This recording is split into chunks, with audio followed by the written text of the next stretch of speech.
EP ജയരാജന്റെ ആത്മകഥാ വിവാദത്തിൽ അന്വേഷണം പുരോഗമിക്കുന്നതിനിടെ DC ബുക്സ് ഉടമ രവി DC CPIM സംസ്ഥാന സെക്രട്ടറിയുമായി കൂടിക്കാഴ്ച നടത്തുകയാണ്. AKG സെന്ററിലാണ് കൂടിക്കാഴ്ച. രവി DCക്കെതിരെ EP ജയരാജൻ വക്കീൽ നോട്ടീസ് അയച്ചിരുന്നു. ഇതിനിടയിലാണ് MV ഗോവിന്ദനെ രവി DC കാണുന്നത്. TV പ്രസാദ് നമുക്കൊപ്പം ചേരുന്നു. TV പ്രസാദ്, കട്ടൻ ചായയും പരിപ്പുവടയും തന്റെ ആത്മകഥയല്ല, അനുമതിയില്ലാതെ അത് പുറത്തുവിടുന്നതടക്കം ചൂണ്ടിക്കാട്ടിക്കൊണ്ട് EP ജയരാജൻ അയച്ച വക്കീൽ നോട്ടീസ് രവി DCയുടെ കയ്യിലിരിക്കുന്നുണ്ട്. അതിനിടയിൽ പാർട്ടി സെന്ററിലെത്തിക്കൊണ്ടുള്ള ഈ കൂടിക്കാഴ്ചയ്ക്ക് പിന്നിൽ എന്താണ്? സുജയ, 45 മിനിറ്റ് പിന്നിടുകയാണ് ഈ കൂടിക്കാഴ്ച എന്നതാണ്. ലിറ്ററേച്ചർ ഫെസ്റ്റ് ക്ഷണിക്കാൻ എന്ന പേരിൽ രവി DC ഇവിടെ എത്തി എന്നാണ് മനസ്സിലാക്കുന്നത്. എന്തായാലും ഈ ഒരു സമയത്തെ കൂടിക്കാഴ്ചയ്ക്ക് പ്രത്യേകതകൾ ഏറെയുണ്ട് സുജയ. കാരണം EP ജയരാജനുമായി ബന്ധപ്പെട്ടൊരു വലിയ നിയമ പോരാട്ടം നടക്കുന്നതിനിടെയാണ് EP ജയരാജൻ്റെ ഈ കരാറില്ലാതെ ഒരു പുസ്തകം പ്രസിദ്ധീകരിക്കുന്നു എന്ന വിവാദമുണ്ടാക്കിയതും പിന്നീട് അത് പുറത്തുവിടുകയും അതിൻ്റെ ഭാഗം പുറത്തുവിടുകയും എല്ലാം ചെയ്തത്. ആ പുറത്തുവിട്ട ഭാഗം തൻ്റേതല്ലെന്നും അങ്ങനെയൊരു കരാർ DC ബുക്സുമായി ഇല്ല എന്നും പറഞ്ഞത് CPIM കേന്ദ്ര കമ്മിറ്റി അംഗം കൂടിയായ EP ജയരാജനാണ്. അങ്ങനെ ആ ഒരു വിവാദം കൊടുമ്പിരിക്കൊണ്ടിരിക്കെയാണ് രവി DCക്കെതിരെ വക്കീൽ നോട്ടീസ് അയക്കുന്നത് EP ജയരാജൻ. ആ സമയത്ത് തന്നെ പാർട്ടിയിൽ നിന്ന് തന്നെ ഉള്ളവരാണ് ഈ ഒരു ആത്മകഥയുടെ ഭാഗം പുറത്തുവിടാൻ, തെരഞ്ഞെടുപ്പിൻ്റെ തൊട്ടു മുന്നോടിയായി പുറത്തുവിടാനുള്ള കാരണം എന്നുള്ള അഭ്യൂഹങ്ങളെല്ലാം നിലനിൽക്കുന്നുമുണ്ടായിരുന്നു. അതിനിടയിലാണ് ഇപ്പോൾ MV ഗോവിന്ദനെ നേരിട്ട് കാണുന്നത് രവി DC എന്നുള്ളത് പ്രധാനപ്പെട്ട കാര്യമാണ്. അതായത് താൻ പറയാത്ത കാര്യങ്ങൾ, താൻ എഴുതാത്ത കാര്യങ്ങൾ എഴുതി പ്രചരിപ്പിച്ചു എന്നുള്ളതാണ് EP ജയരാജൻ ഉയർത്തുന്ന പ്രധാനപ്പെട്ട ആരോപണം. മാത്രമല്ല, ഒരു കരാറും DC ബുക്സുമായി ഉണ്ടാക്കിയിരുന്നില്ല. മാതൃഭൂമി ബുക്സുമായും അതുപോലെ DC ബുക്സുമായും സംസാരിച്ചു എന്നതല്ലാതെ ഒരു തീരുമാനത്തിലേക്കും എത്തിയതുമില്ല. അതിനിടെയാണ് മറ്റൊരു പ്രധാനപ്പെട്ട കാര്യം കൂടി വരുന്നത്. കണ്ണൂരിലെ ദേശാഭിമാനി ജീവനക്കാരനായ, ദേശാഭിമാനിയിലെ പത്രപ്രവർത്തകനായ രഘുനാഥിനെ ഇതിൻ്റെ പ്രൂഫ് റീഡിങ്ങിന്, അതൊന്ന് കൃത്യാക്കുന്നതിന് വേണ്ടി ഏൽപ്പിച്ചിരുന്നു എന്ന ഒരു വിവരം പുറത്തേക്ക് വരുന്നത്. പക്ഷേ നാളിതുവരെയായിട്ടും രഘുനാഥിനെതിരെ ഒരു നടപടിയും പാർട്ടി സ്വീകരിച്ചിരുന്നുമില്ല. മാത്രമല്ല, പോലീസ് അന്വേഷണം വളരെ സജീവമായി മുന്നോട്ട് പോകുന്നതുമില്ല. എന്തായാലും ഇതിലൊരു കാര്യം ഉറപ്പാണ്, ഇതിലെന്തോ ഒരു ഗൂഢാലോചന നടന്നിട്ടുണ്ട് എന്ന കാര്യം EP ജയരാജൻ സംശയിക്കുകയാണ്.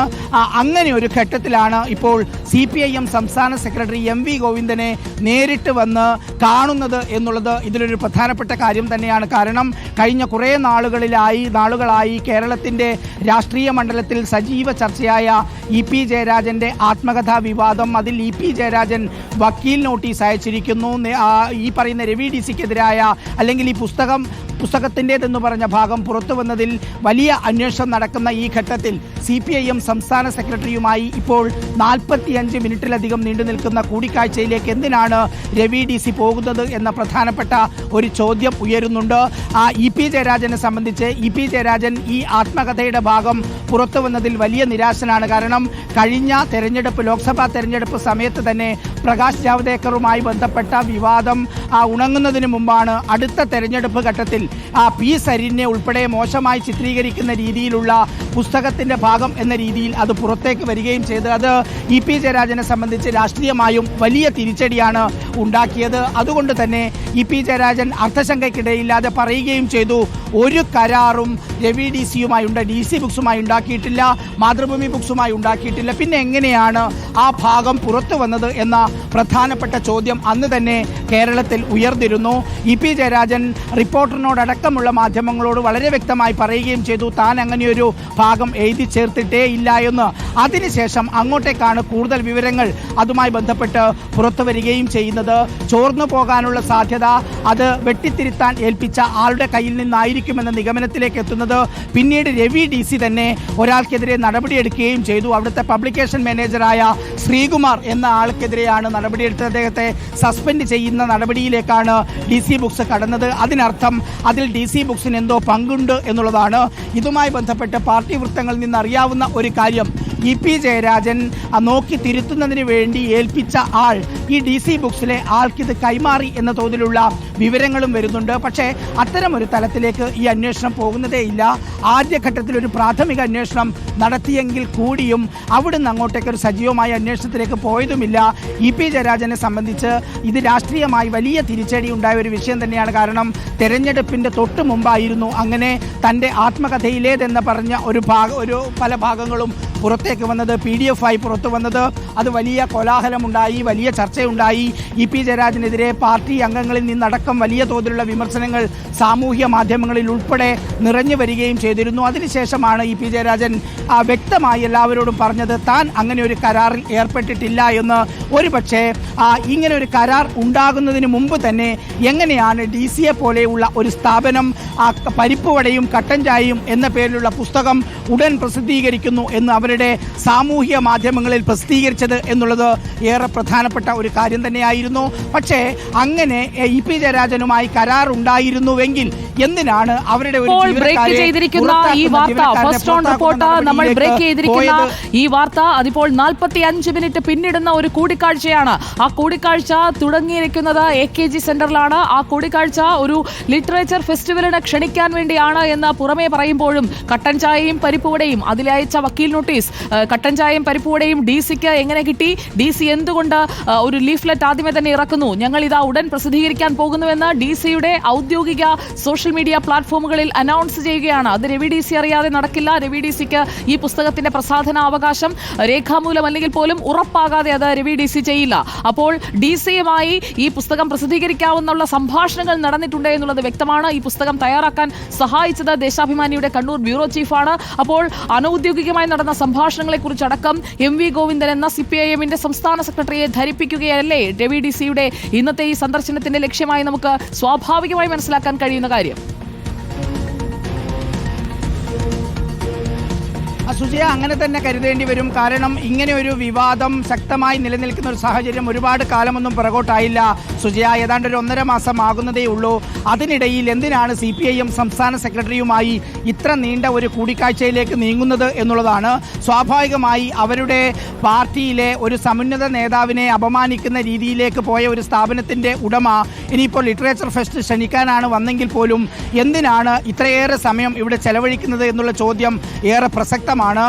പല നേതാക്കളും DC ബുക്സിൻ്റേതുൾപ്പെടെയുള്ള പ്രസിദ്ധീകരണങ്ങളിലാണ് അവരുടെ പുസ്തകങ്ങൾ പ്രസിദ്ധീകരിക്കുന്നത് എന്ന വാർത്ത ഇന്നലെ റിപ്പോർട്ടർ പുറത്തു കൊണ്ടുവരികയും ചെയ്തിരുന്നു. അതായത് സമീപകാലത്ത് CPIM സംസ്ഥാന സെക്രട്ടറി പിണറായി വിജയൻ ഒഴികെയുള്ള പ്രമുഖ നേതാക്കളിൽ പലരും പ്രിയം അവർക്ക് സ്വകാര്യ പ്രസാധകരോടാണ്. അതിൽ പലരും ആ ചിന്താ പബ്ലിക്കേഷനെ ഒഴിവാക്കിയുള്ള പുസ്തകങ്ങളിലേക്ക് പ്രസാധകരിലേക്കാണ് അവരുടെ ശ്രദ്ധ പോകുന്നത്. അത് ചിന്തയുടെ ചുമതല തന്നെയുള്ള CPIM സംസ്ഥാന സെക്രട്ടേറിയറ്റ് അംഗം M സ്വരാജ് തന്നെ തന്റെ പുസ്തകം പുറത്തിറക്കിയതും സ്വകാര്യ പ്രസാധകർ വഴിയാണ്. P രാജീവ് മന്ത്രി, KN ബാലഗോപാൽ മന്ത്രി, CPIM സംസ്ഥാന സെക്രട്ടേറിയറ്റ് അംഗവും അതുപോലെ ദേശാഭിമാനി ചീഫ് എഡിറ്ററുമായ ദിനേശൻ പുത്തലത്ത് ഉൾപ്പെടെയുള്ളവർ അവരുടെ പുസ്തകം പ്രസിദ്ധീകരിക്കാൻ ചിന്താ പബ്ലിഷേഴ്സിനെയല്ല സമീപിക്കുന്നത് എന്നുള്ള വാർത്ത ഇന്നലെ നമ്മൾ റിപ്പോർട്ട് ചെയ്യുകയും ചെയ്തതാണ്.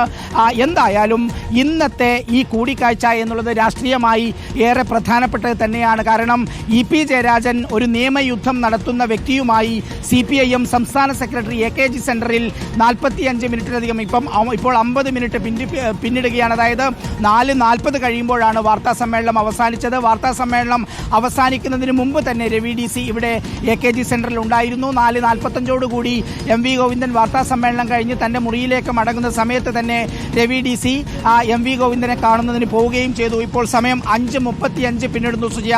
അതായത് ഏകദേശം 1 മണിക്കൂറിലേക്ക് നീങ്ങുകയാണ് ഈ കൂടിക്കാഴ്ച എന്നുള്ളത് ഏറെ പ്രധാനപ്പെട്ടത് തന്നെയാണ്. സാധാരണഗതിയിൽ പരിപാടികൾക്ക് ക്ഷണിക്കാനായി വരുമ്പോൾ അത് നോക്കൂ, TV പ്രസാദ് പലപ്പോഴും AKG സെന്ററിന് മുന്നിൽ നിന്ന് തുടർച്ചയായി റിപ്പോർട്ട് ചെയ്യുന്ന ആളാണല്ലോ TV പ്രസാദ്. ഒരു പരിപാടിക്ക് ക്ഷണിക്കാനായി വരികയാണെന്നുണ്ടെങ്കിൽ ചെലവഴിക്കുന്ന സമയം ഇത്ര നീളാറുണ്ടോ?